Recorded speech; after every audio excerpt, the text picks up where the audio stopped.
This is Optimal Finance Daily, episode 2025.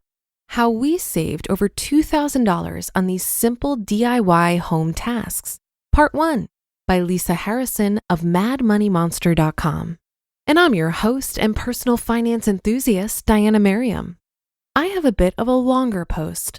I'll read the first half today and then finish the rest for you tomorrow. So with that, let's dive into the first half and start optimizing your life. How we saved over $2,000 on these simple DIY home tasks. Part 1 by Lisa Harrison of MadMoneyMonster.com. We sure do love our seasons here in the Northeast, and we're currently enjoying the long, hot days of summer. Along with playing outside during these warm summer months, we're also taking advantage of the weather to accomplish those pesky home maintenance tasks that need to get done, whether we like it or not. Fortunately, Mr. Mad Money Monster and I aren't too proud to activate our very limited DIY skills to save a buck.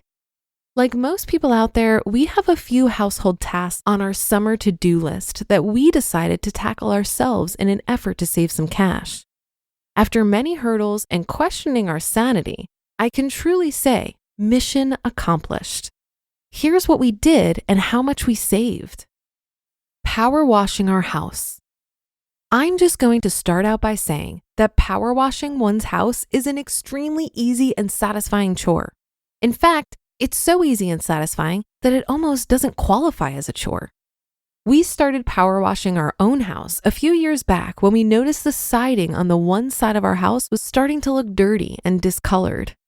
Immediately, we considered hiring someone for this job, but quickly changed our tunes when we realized the cost of hiring someone would have been more expensive than just buying ourselves a nice power washer and doing it ourselves.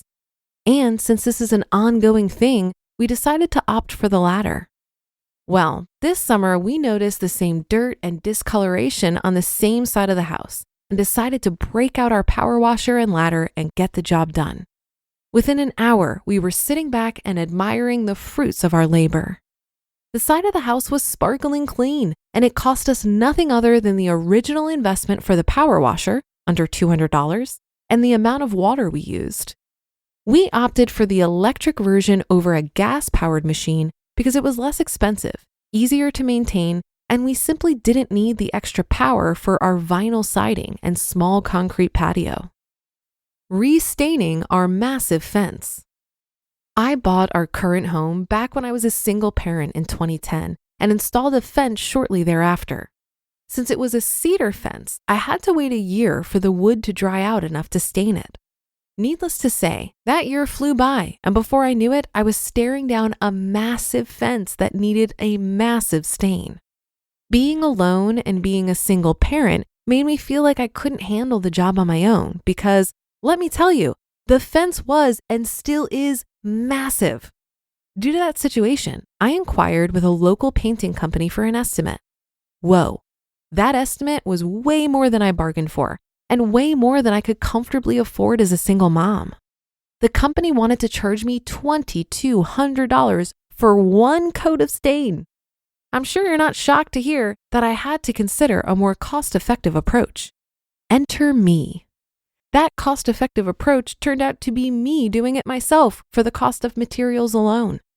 Materials ran me approximately $600 for the stain and another $100 to rent a professional sprayer for a day. I did just that and was finished in about 4 hours. To say I felt accomplished and proud of my work was a huge understatement. Well, the years passed and the stain faded. By the time the weather turned warm this spring, I was looking at the fence thinking it at least needed to be touched up, especially at the bottom where the stain was non-existent in some spots, and along the one side of the house where a carpet of green, mossy, organic material, how's that for scientific, had started to make an appearance. Did I mention the stain is black? Yeah, the stain is black, so it's quite obvious when it's starting to wear off and look tired. This was a chore I dreaded.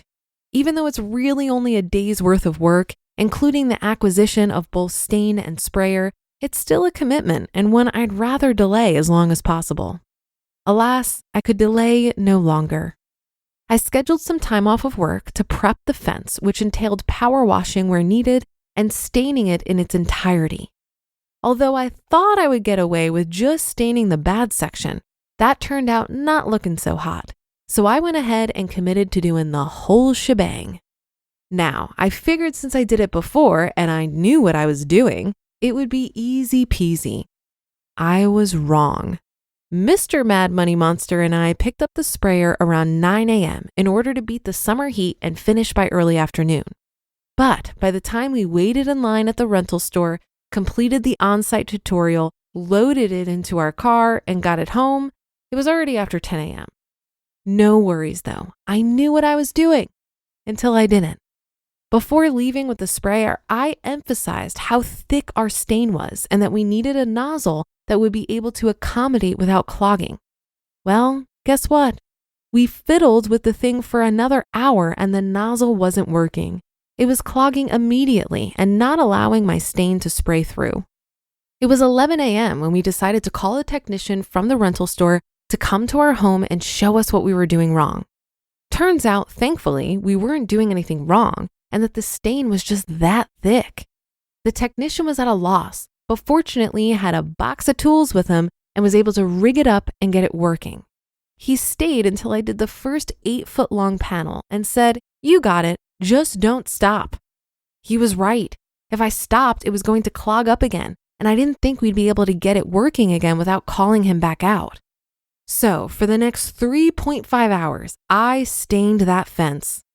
Mr. Mad Money Monster brought me a hot dog to eat on the fly, and I occasionally ran inside to sit on an air conditioner vent and guzzle water to avoid heat exhaustion.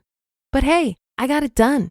And aside from the initial clogging and a mishap on my part of forgetting to depressurize the sprayer that caused the stain to fly 50 feet in the air and all over us, it was a job well done and a lot of money saved. The case of the shot glass and the garbage disposal. Hear that on tomorrow's episode. You just listened to part 1 of the post titled, "How We Saved Over $2,000 on These Simple DIY Home Tasks" by Lisa Harrison of madmoneymonster.com. I think this article demonstrates how self-reliance can lead to more benefits than just saving money. DIY projects with your partner can even be a relationship builder. For example, last year, my Midwestern gentleman built a customized bookshelf for the Economy Conference Sharing Library. And if you haven't heard me talk about it before, the Economy Conference is a party about money I've designed specifically for the FIRE movement. My man found a $20 shelving unit on Craigslist as a starting point, and then he added a ton of elements to it to make it really unique.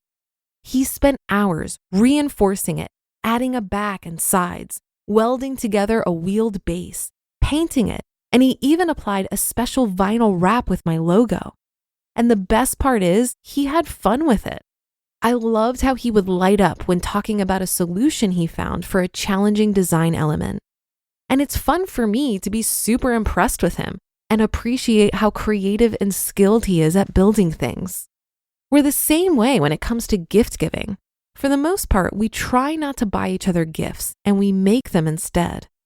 Over the years, I barely remember the things he bought for me, but I gush over every gift he's ever made me. They're so much more memorable. Well, that should do it for today. Have a happy rest of your day and a great weekend, and I'll see you tomorrow where we'll finish up this post and where your optimal life awaits.